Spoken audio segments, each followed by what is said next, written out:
Hi. I posted a video yesterday of me drawing and painting a bass drop onto a shirt, similar to something like this that I do when I'm making these shirts, and I had some people comment saying that they're having issues freehanding bass drops, so I wanted to show you guys how I do it and hopefully it'll help. Enjoy! Alright, you're going to need a ruler and a magic marker.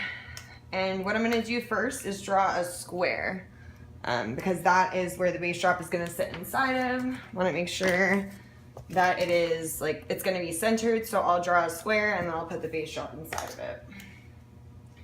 So I want to make it so it's nice and big for you guys. Oops, sorry, I just shook the camera. So I'm going to do 9 inches by 9 inches.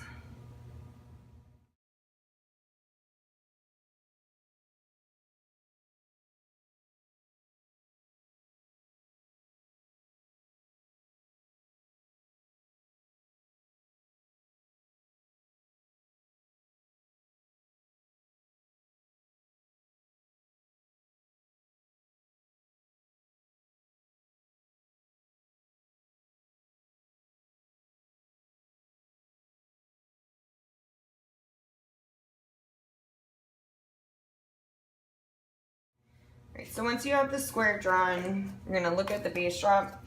And what I like to do to get an idea of where I want to lay it out, I draw lines where I know these two go, and then I draw the top of this circle and the top of this circle, like a rough idea. As I draw, I see, like how it looks because I've done enough of them now, but as you practice, it'll help if you're measuring and kind of going along with this. But that's how I figured out how to start it, is doing these lines first, so I'll show you on the paper so you can see.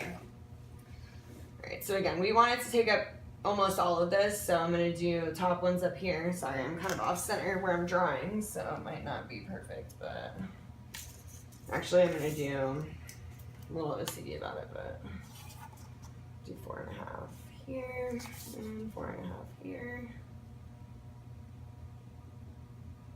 So that's going to be the center. So I'm going to go up a little bit to the left, a little bit to the right. And then going down, so this is the top. That's going to be the outside little thing. I don't know what you want to call it. Arm of the bass drop. There's this. And then I'll do the top of the first circle and then the top of the bottom circle. And then I start the same way I drew. I start at the outside, work my way in. And you want to, it's a rounder shape, but again, the first time you're doing it, it doesn't really matter. If you're doing it on fabric, do it with a magic marker so it'll wash out. Because that's, I'll redraw it quite a few times before, I go over the lines, make sure that I like the way it looks, yada yada. And again, okay, so that's super lopsided. So what having the square does, sorry, this is a very awkward angle to be drawing this, but the square kind of makes it so you want it to be even. So over here you can see that this triangle doesn't match this triangle. So try to round out this side so that it looks about the same. From where I'm sitting, it looks pretty good, but who knows. And then I go in and do the next line. And you want to start out drawing them smaller, and if you need, you can make them thicker. Like this, so this one's gonna have to bend a little more. I can already tell that's too straight. Do that. And then I do the other side, same thing. And what I do is if you take your wrists and just kind of like turn your, I don't know, this is not very good. Not very good at articulating this part, but have your hand down so that it's steady, and then just move your wrists in a curve. And eventually, the more you practice it, the easier it'll get to do that shape. Circles are really hard to draw. So I'm gonna do big circle. And then I can tell again, this one's a little off. I could feel that going down this little, that little downward curve was a little different. So do the big circle, and then there's a little crescent look on this almost. So when you're drawing it out, I just do that, you know, again, usually it doesn't come out that smoothly. It's usually a little busted. And then I'll do this one, same thing, circle, circle. And then the bottom comes out. It's never really perfect at the bottom. I mean, do the best you can, you know, you're doing it freehand, but it's all right. It's kind of the cool thing about freehand too, is it's not always perfect, but you did it yourself. Okay, so this I can see is not even, so I'm gonna try, let's see. Sometimes I measure to make sure they're even, yada yada.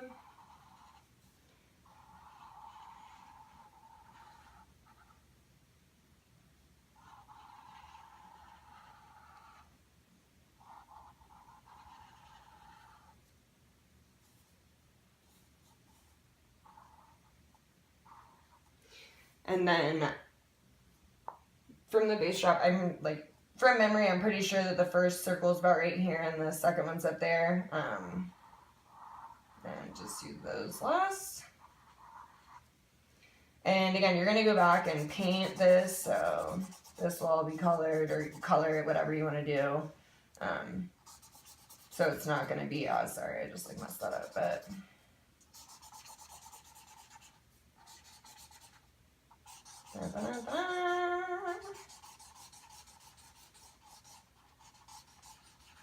Don't mind this busted coloring at the end. I'm just doing it to give you an idea of like when you're filling it in, it's gonna look, I mean, yeah. All right, I hope it was helpful. And I took a step back and realized it's not completely even. So again, looking at this right here, it's different on this side, that negative space right there, which is that white space. Well, maybe it's this part that's uneven. So you always want to take a step back too and kind of reevaluate when you're not up close and personal with it, like it's not all up in your face. Because it, like, you lose perspective when you're so close to it. So it's relatively even. And so I recommend too drawing them in pencil and going back and reworking it, and just keep drawing, draw lightly if you're drawing in pencil, so that when you erase, you know, I mean, you don't have to restart it a million times. Yeah, good luck. Let me know if you get it.